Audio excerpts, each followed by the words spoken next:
Assalamualaikum warahmatullahi wabarakatuh. Kita mengucapkan syukur kepada Allah Subhanahu wa Ta'ala atas nikmat yang diberikan kepada kita sampai saat ini. Begitu juga nikmat iman dan Islam. Salam dan salawat kita sampaikan kepada junjungan kita Nabi besar Muhammad Sallallahu Alaihi Wasallam, Nabi terakhir sampai akhir zaman nanti. Sahabat yang budiman, saat ini kita akan membicarakan pengaruh campa di wilayah dakwah Sunan Ampel. Kita memakai referensi buku Atlas Wali Songo, karangan Agus Sunyoto almarhum. Sebagaimana dicatat dalam historiografi dan cerita-cerita legenda Jawa, tokoh Raden Rahmat yang masyhur disebut Sunan Ampel berasal dari negeri Campa. Sebab itu, jejak-jejak tradisi keagamaan Campa Muslim sampai saat ini terlihat pada tradisi keagamaan yang dijalankan masyarakat Muslim tradisional di pesisir utara Jawa, yang menjadi wilayah dakwah Sunan Ampel. Di manakah Campa? Campa terletak di negara Vietnam sekarang, yaitu Vietnam bagian tengah, di bagian Vietnam selatan, terus ke selatan. Pada masa lalu, di Campa berdiri kerajaan Islam, dan orang-orang Campa sudah biasa untuk datang ke tanah Jawa dan ke daerah lainnya di Pulau Jawa. Kemudian kerajaan Islam Campa dihancurkan oleh kerajaan Vietnam. Seperti sudah disinggung di muka bahwa dalam tradisi keagamaan orang-orang Majapahit mengenal upacara peringatan terhadap orang mati yang disebut srada, yakni upacara meruat arwah yang dilakukan 12 tahun setelah kematian seseorang. Setelah kedatangan para penyebar Islam Campa yang dipelopori Sunan Ampel, penduduk Majapahit mulai mengenal tradisi keagamaan kenduri dan memperingati kematian seseorang pada hari ke-3, ke-7, ke-40, ke-100, dan 1000 yang jelas-jelas merupakan tradisi keagamaan yang dibawa kaum muslim Campa.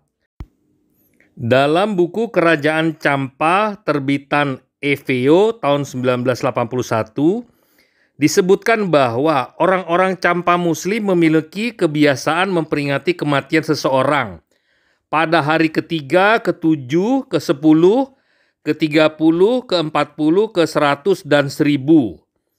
Orang-orang Campa juga punya kebiasaan untuk mentalkin orang mati, melakukan peringatan haul, membuat bubur Asyura pada perayaan Hari Asyura, memeriahkan peringatan Maulid Nabi Shallallahu Alaihi Wasallam yang ternyata sampai saat ini dijalankan sebagai tradisi keagamaan oleh masyarakat Muslim di Jawa.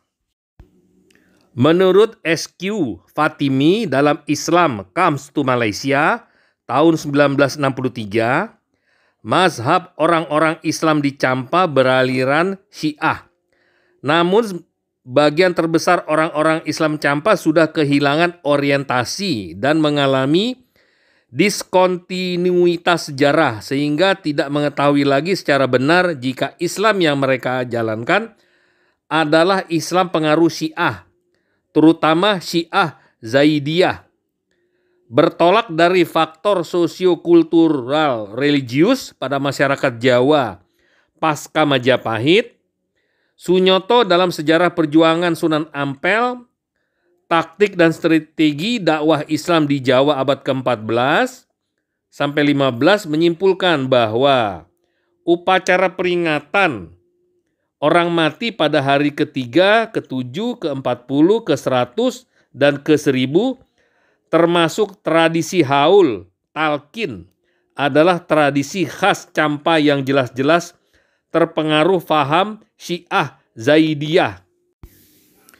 Demikian juga dengan perayaan 1 dan 10 Syuro dengan penanda bubur Syuro, tradisi Rebo Wekasan atau Arba'ah akhir di bulan Safar, tradisi Nisfu Sya'ban, paham Wahdatul Wujud, larangan menyelenggarakan hajat menikahkan keluarga, mengkhitankan anak dan pindah rumah pada bulan Syuro, pembacaan kasidah-kasidah yang memuji Nabi Muhammad Sallallahu Alaihi Wasallam dan Ahlul Bait, siiran pepujian yang ditujukan kepada Ali bin Abi Thalib dan keturunannya, dan wirid-wirid diamalkan kalangan muslim tradisional Jawa adalah hasil pengaruh tradisi keagamaan Campa. Bahkan istilah kenduri pun jelas menunjuk kepada pengaruh Syiah, karena istilah ini dipungut dari bahasa Persia kanduri, yakni upacara makan-makan di Persia untuk memperingati Fatimah Az-Zahra, putri Nabi Muhammad Sallallahu Alaihi Wasallam. Pengaruh dakwah Islam Sunan Ampel beserta putra, saudara, menantu, kemenakan, kerabat, dan murid-muridnya yang tersebar di berbagai tempat tidak diragukan lagi, telah memberikan kontribusi tidak kecil bagi terjadinya perubahan sosiokultural religius pada masyarakat yang sebelumnya mengikuti adat dan tradisi keagamaan Majapahit yang terpengaruh Hindu-Buddha dan Kapitayan. Kapitayan ini adalah agama nenek moyang yang akan kita bahas dalam video tersendiri. Dalam kebiasaan hidup sehari-hari, misalnya orang-orang Campa lazim memanggil ibunya dengan sebutan Mak, sedangkan orang-orang Majapahit menyebut ibu dengan sebutan Ina, Raina, atau Ibu. Di daerah Surabaya dan sekitarnya, tempat Sunan Ampel menjadi raja, penduduk memanggil ibunya dengan sebutan Mak. Kebiasaan memanggil Mak itu berlaku juga di daerah Mojokerto, Jombang, dan Kediri Nganjuk, yang kemungkinan disebarkan oleh Raden Abu Hurairah, sepupu Sunan Ampel yang tinggal di Wirasaba atau Mojo Agung.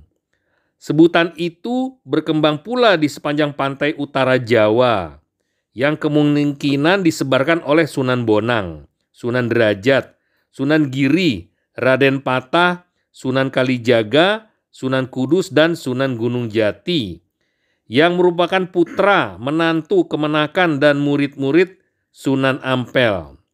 Bahkan belakangan disebut Mak lazim digunakan orang di kawasan pesisir utara hingga ke daerah Jawa Barat. Pengaruh kebiasaan Campa yang lain terlihat pula dalam cara orang memanggil kakaknya atau orang yang dianggap lebih tua.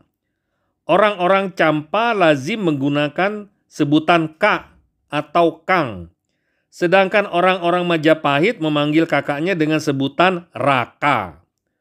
Orang-orang Campa memanggil adiknya dengan sebutan Adi, sedangkan orang-orang Majapahit memanggil adik dengan sebutan Rayi.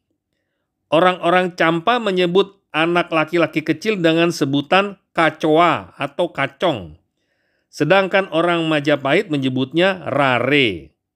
Dari satu sisi ini saja sudah bisa kita ketahui seberapa jauh pengaruh tradisi keagamaan dan sistem sosial Campa Muslim terhadap perubahan sosiokultural religius di wilayah Majapahit yang disebarkan selama era Wali Songo yang dimotori Sunan Ampel.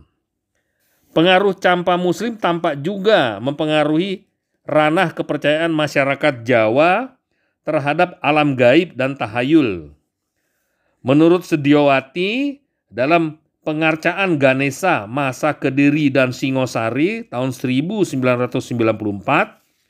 kepercayaan orang-orang Majapahit terhadap makhluk-makhluk halus meliputi kepercayaan kepada adanya makhluk-makhluk setengah dewa seperti yaksha, raksasa, Pisaca, Pretasura, Gandarwa, Buta, Kinara, Widyadara, Mahakala, Nandiswara, Caturrasra, Rahyangta, Rumuhun, Sirangbasa, Ring, Wanua, Sang Madian, Kahyangan, dan Sang Magawai, Keadaton, atau arwah para leluhur yang melindungi bumi dan keraton.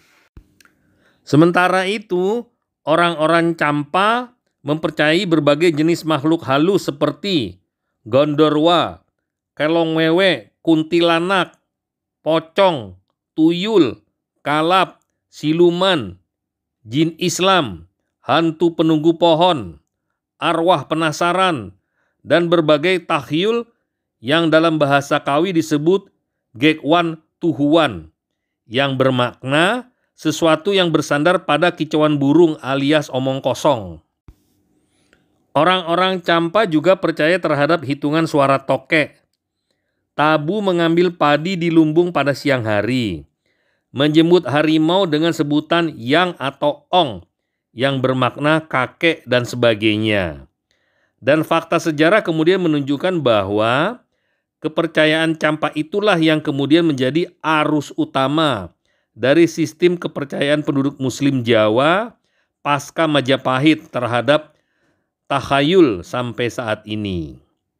Islam yang berkembang di Jawa karena perjuangan dakwah Sunan Ampel dan para penyebar Islam abad ke-15 dan ke-16 adalah Islam yang unik, sebab ia merupakan akulturasi dan asimilasi dari aspek budaya pra-Islam dengan Islam, baik melalui jalan sosial, budaya, politik, ekonomi, mistik, kultus, ritual, tradisi keagamaan, maupun konsep-konsep sufisme yang khas, yang merefleksikan keragaman tradisi Muslim secara keseluruhan.